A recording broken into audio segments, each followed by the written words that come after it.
तो चलिए जी फाइनली धान की मंडाई कंप्लीट हो गई है। तो चलिए जी भाभी लोग भी जा रहे हैं मंडाई करने। तो देखिए जी धान की मंडाई के समय हम पहले बचपन में धूप से बचने के लिए ऐसा घर बनाया करते थे। देखो अनिता सो गए वहाँ। कैसा लग रहा अभी? बहुत अच्छा है, मजा आ गया भाई कसम से। इसका ड्राइव देखो यार।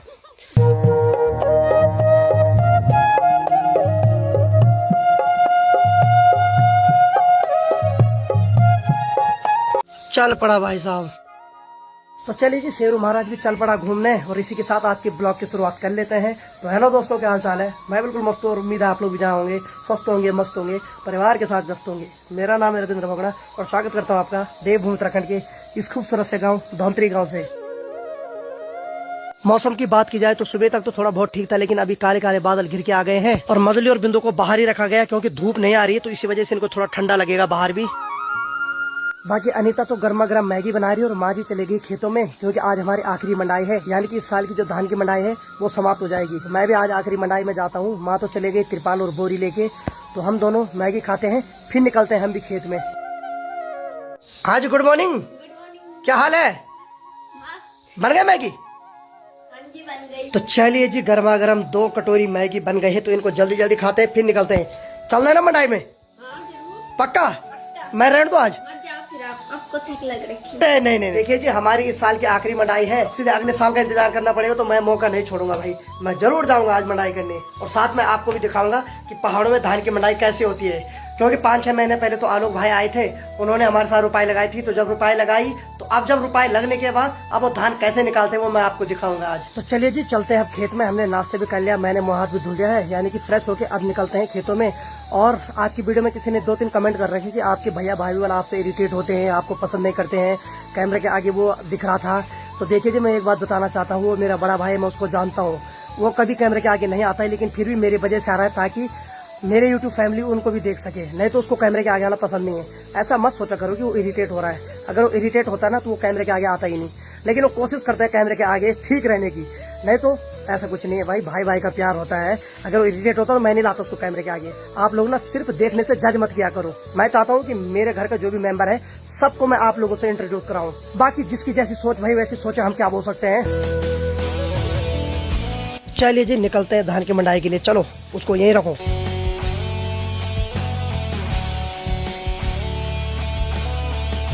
तो जब से पूरी धान की मंडाई हो गई ना, तब से भाई पूरे गांव में ठंडा मौसम है आजकल। ये चचंडे की बेल है जिसको कि बोलते हैं मीठा करेला, हमारी लोकल भाषा में इसको चचंडा बोलते हैं। तो खेतों के जो रास्ते होते हैं वो आसान नहीं होते हैं, उनको साफ रखना पड़ता है और उन पर जो चलना है ना वो काफी डिफिकल्ट होता है भाई। तो भाई मंडवा भी अब पूरा लगभग पक गया है, इसको भी सभी लोग अब घर ले जाएंगे। तो धान की मंडाई के बाद 2-4 दिन तक खेतों को ऐसे रखा जाता है और उसके बाद शुरू होता है गेहूं की बुआई।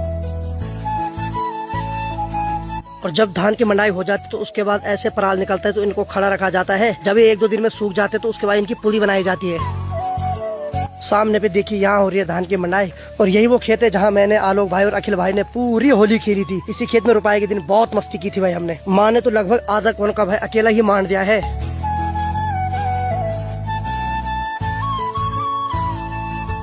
तो ये है वो नहर जिससे कि हमारे गांव में रुपाई होती है। नहर के ऊपर वाले जो खेत होते हैं उनको हम उखड़ बोलते हैं, बाकी नहर के जो नीचे के हिस्से के जो खेत होते हैं उनको हम क्यार्क बोलते हैं। तो चलिए मैं भी धान की मंडाई करता हूँ, जल्दी जल्दी ये वाला कौन का निपटा देते हैं। और जब हमारी रुपाई हुई थी तो उस टाइम भी आखिरी खेत यही था और धान की जब मंडाई हो रही तो आखिरी खेत भी यही है।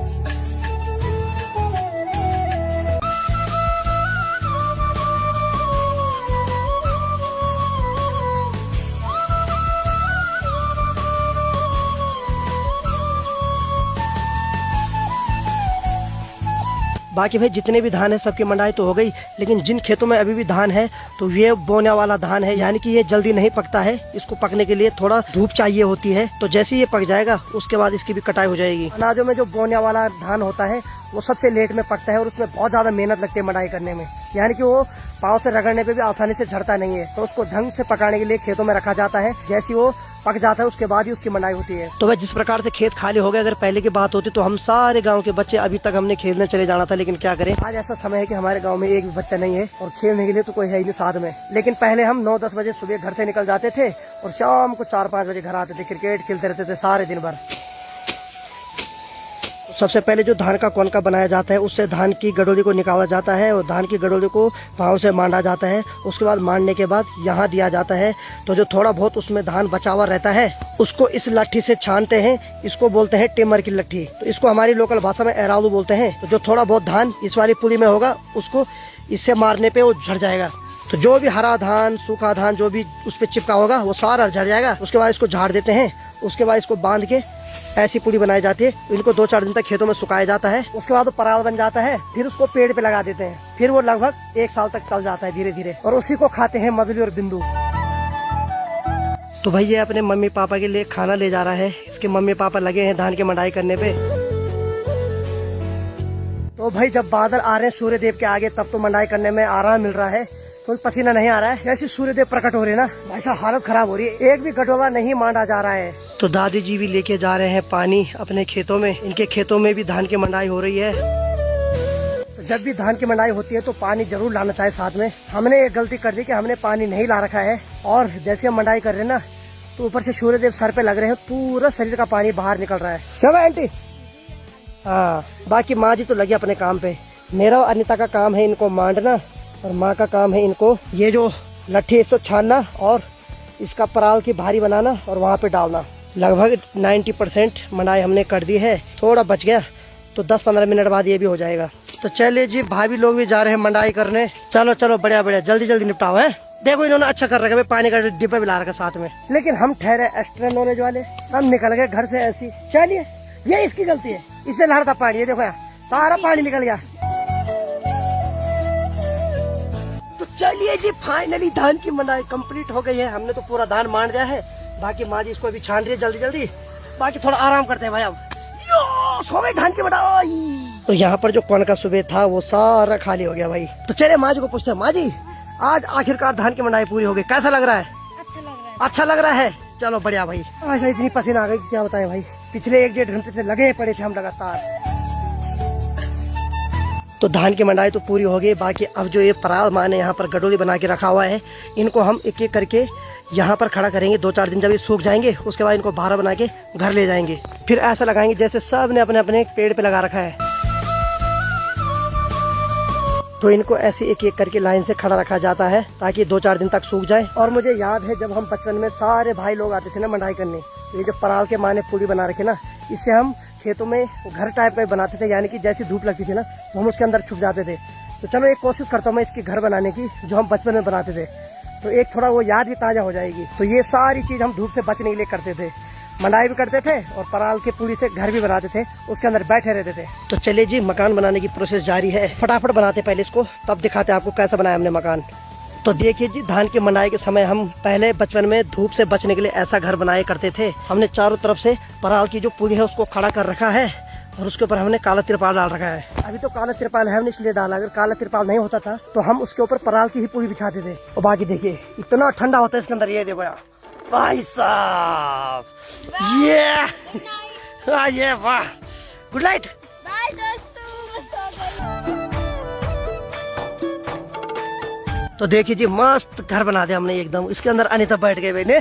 कैसा लग रहा है अभी? बहुत अच्छा है? वाह भाई वाह। कसम से क्या आराम मिल रहा भाई। मजा आ गया भाई कसम से। भाई साहब वातानुकूलित कमरा है। ऐसा दिखता है भाई। माँ वहाँ लगी है छानने पे। चलिए जी फाइनली अब अपने घर को तोड़ देते हैं और इन सारे पराल के भारों को सुखाने डालते हैं। चल भाई निकल जा बाहर। तोड़ इसको उजड़ गया घर। ये इसका ड्राइवर देखो यार। ओए उड़ खड़ी। भाई साहब ये देखो यार इस पे अलग ही मस्ती चढ़ी हुई। चल हो गया चल। चलिए इनको सुखाने डालते हैं अब। तो चलिए जी फाइनली हमने कुछ पुली को खड़ा कर दिया है और बाकी कुछ पुली को नीचे लिटा दिया है। तो देखिए जी मुझे इतनी गर्मी लग रही है कि अनिता मेरे को हवा लगा रही है। लगा शाबाश। और जोर से।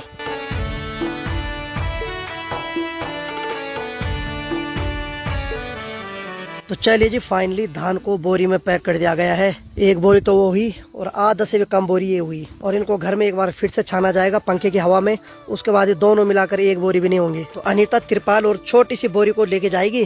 तो इसके लिए माँ ने भारी बना दी छोटी सी। शाबाश उठा शाबाश। वहीं पे मत सो जाना। हाँ चल उठ उठ उठ उठ उठ खड़ी उठ शाबाश। ये माँ जी आप कब आओगे? हम तो माँ बोल रही कि मैं मधुली और बिंदुली वाल थोड़ा घास काटती हूँ, तुम वाली ये बोरी और ये तिरपाल लेके घर जाओ। चलिए तब तक हम माँ के लिए खाना बनाते हैं।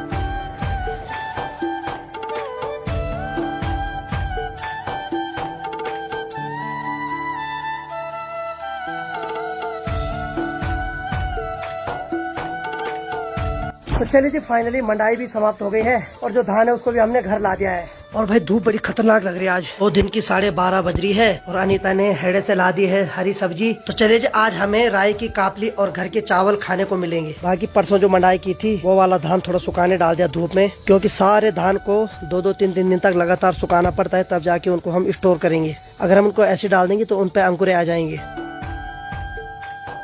तो स्वादिष्ट सा खाना बन चुका है। अब तो भाई इसको देख के मुंह में पानी आ रहा है। और घर के लाल चावल भी बन रखे हैं और हरी सब्जी और दूध। चलिए फिर खाते हैं अब। बहुत बहुत धन्यवाद जी इतना स्वादिष्ट खाना बनाने के लिए। अच्छा वेलकम, चलो ठीक है। तो चलिए जी इसके वेलकम पड़ गए हैं। अब हम यहाँ खाते हैं फर्स्ट क्लास खाना। समय अभी 2 बज रहे और हमारे घर से धूप भी जाने लग गई है। तो चलिए जी दिन की 2:30 बज गए और माँ भी आ गई घास लेके। सुबह से जा रखी और अभी आ रही, खाना भी नहीं खाई ने। तो चलिए जी फाइनली माँ ने खाना भी खा लिया। खाई ले खाणू? चलो बढ़िया। अब थोड़ा आराम कर ले। है नहीं करेगी, मुझे पता है खिसकेगी अभी। हाँ हाँ तो कर रही कैमरे के आगे मेरी माँ, लेकिन मुझे पता मेरी माँ फिर जाएगी घास के लिए या वतर के लिए। वो जड़ा काटने बोला ना मैंने, अब वो जड़ा काटने जाएगी अब। तो दोस्तों मैंने कहा ना माँ जी आराम नहीं करेगी और दिन की 3 बज रही है और माँ चली गई फिर से वो जड़ा काटने के लिए। बाकी आज मेरी तैयारी है खमकाल गांव जाने की। अखिल भाई का भी फोन आया था और अखिल भाई के छोटे भाई ने मुझे परसों मैसेज किया था। उनका भाई रहता है ऋषिकेश में, तो उस दिन तो मैं उत्तरकाशी चले गया था। तो मैंने उनसे वादा किया था कि उत्तरकाशी आने के बाद मैं तुम्हारे घर जरूर आऊंगा, क्योंकि 1-2 तारीख को उनके भाई फिर ऋषिकेश चले जाएंगे। तो चले आज अखिल भाई के घर भी चल जाते हैं। तो समय अभी 4 बज रही है और फाइनली अखिल भाई हमारे घर में आ गए हैं और हमारे गाँव से लगभग पूरी तरीके से धूप चले गई है और अखिल भाई बिल्कुल फर्स्ट क्लास बैठे। हाँ जी क्या हाल है? कब से मिल रहे हैं यार कसम से? है क्या करें आप, समय इतना ही कम हो गया है। हाँ प्रमोशन तो नहीं हुआ? प्रमोशन तो नहीं हुआ सरकारी? दिन छोटे हो गया। अच्छा दिन छोटे हो गए, पर दिल छोटा मत रखो यार कसम से यार। और बाकी देखिए गर्मा गर्म 3 गिलास चाय, एक अखिल भाई का, एक मेरा और एक अनीता का। चलिए जी गर्मा गर्म चाय पीने के बाद अभी समय हो रहा है 4:45 और हम निकल रहे हैं यहाँ से अब खमकाल के लिए। तो दोस्तों शाम की 6:15 बज रही है और अखिल भाई के घर जाने वाला जो रास्ता है वो यही है, यानी कि यहीं से सेमुखियम जाते हैं और इसी जगह पे मैं अक्सर वीडियो अपलोड करने आता हूँ। और यहाँ से भाई साहब व्यू देखो आप, ये देखिए भाई कितना औसम व्यू है भाई साहब। बाकी चलिए अब अखिल भाई के यहाँ जाते हैं। और इस रोड पे खतरा बड़ा खतरनाक है भाई। यहाँ शाम को 6-7 बजे भी बाघ ने अटैक कर रखा है बाइक वालों पे, इसीलिए यहाँ पर ज्यादा रुकना गांव वाले मना करते हैं कि यहाँ पे मत रुको। और अभी ऊंची ऊंची पहाड़ियों पर उजाला है, लेकिन नीचे नीचे जो गांव है वहाँ अंधेरा होना शुरू हो गया है। तो चले हम भी यहाँ से निकलते हैं। अब यहाँ से ज्यादा 5 से 6 किलोमीटर है। चले अखिल भाई अब इसके ऊपर खतरा भी है ना, बाघ का डर है, कई बार अटैक कर दे बाइक वालों पे। चलो निकलते हैं भाई, ये बहुत डेंजर इलाका है भाई। तो चलिए जी फाइनली अखिल भाई के यहाँ पहुंच गए और यहाँ आते ही हमें क्या दिखा, यहाँ पर चूल्हा जल रखा है। ये बहुत ड्रीम चीज होती है हर किसी के लिए। वैसे तो अंदर गैस है, लेकिन ये मजा कुछ अलग है कि बाहर पे चूल्हा जलाओ, क्योंकि आजकल धान की कटाई होगी तो उस वजह से ठंडा हो गया है मौसम, अब आग सेकने का मन कर रहा है। बाकी देखिए जी बाहर पूरा अंधेरा हो रखा है और सामने खमकाल गाँव भी दिख रहा है। तो इनका घर थोड़ा किनारे पे है। तो देखिए अब गांव में काफी कम लोग रहते हैं, तो इसी वजह से बहुत कम लाइट दिख रही है। इधर उधर सारे मकान है, लेकिन यहाँ के सारे लोग नीचे बस चुके हैं, कुछ एक ही लोग गांव में रहते हैं। और देखिए राख की पुताई कर रखी है पहले प्रेशर पे, उसके बाद इसको आग के ऊपर रखा हुआ है। राख की पुताई से क्या होता है कि बर्तन काला नहीं होता है। और आज खाना कौन बनाया? कपिल भाई है? अरे यार अभी तो थोड़ी देर पहले आप बोल रहे थे आप बना रहे हो। कुछ मैं बनाऊंगा, कुछ रोहित भाई। अच्छा कुछ होगा, यानी कि कुछ स्वाद तुम्हारे हाथ से, कुछ रोहित भाई के हाथ से। चलो बढ़िया बढ़िया यार, मजा आएगा। रोटी में बनाऊंगा, सब्जी। अरे वाह वाह मजा आ गया भाई। तो चलिए जी रात की 8 बज रही है और बाकी खाना बना रहे हमारे कपिल भाई, मस्त स्वाद आना चाहिए। और देखो आज हमारे यहाँ अचानक से टपक पड़े भाई रोहित भाई भी। रोहित भाई स्वागत है आपका। ये कहीं जा रहे थे, इनको हमने अचानक से रेस्क्यू किया, वो बताएंगे वो आपको अभी इनके साथ क्या हुआ, वो अभी बता नहीं सकते, बहुत लंबी कहानी। क्यों भाई? हला नहीं करना बस, पहाड़ों में डर है, पता ही नहीं। चलिए ठीक है, हाल फिलहाल खाना बन रहा है, बाकी अब थोड़ी देर बाद खाना खाएंगे। पर भाई मजा आ रहा है, आग भी सेकी जा रही है बाहर पे और खाना भी बन रहा है। तो चलिए बाहर पे खाना बन रहा है और मैं भी इस ब्लॉग को इतना रखता हूँ। अब थोड़ा गप्पे मारते हैं क्योंकि रोहित भाई को हमने बहुत मुश्किल से रेस्क्यू किया है, तो इनकी व्यथा सुनते हैं कि क्या हुआ, तब मैं आपको अगले ब्लॉग में बताऊंगा। तो चलिए उम्मीद है आपको आज का वीडियो पसंद आएगा। वीडियो अगर पसंद आए तो वीडियो को लाइक कर दो, शेयर कर दो, अपने भाई को ऐसे प्यार दो जैसे आप दे रहे हैं। मैं रविंद्र मोगड़ा मिलता हूँ किसी अगले फनीदार ब्लॉग के साथ, तब तक के लिए जय हिंद, जय देव Uttarakhand, bye bye, take care, good night.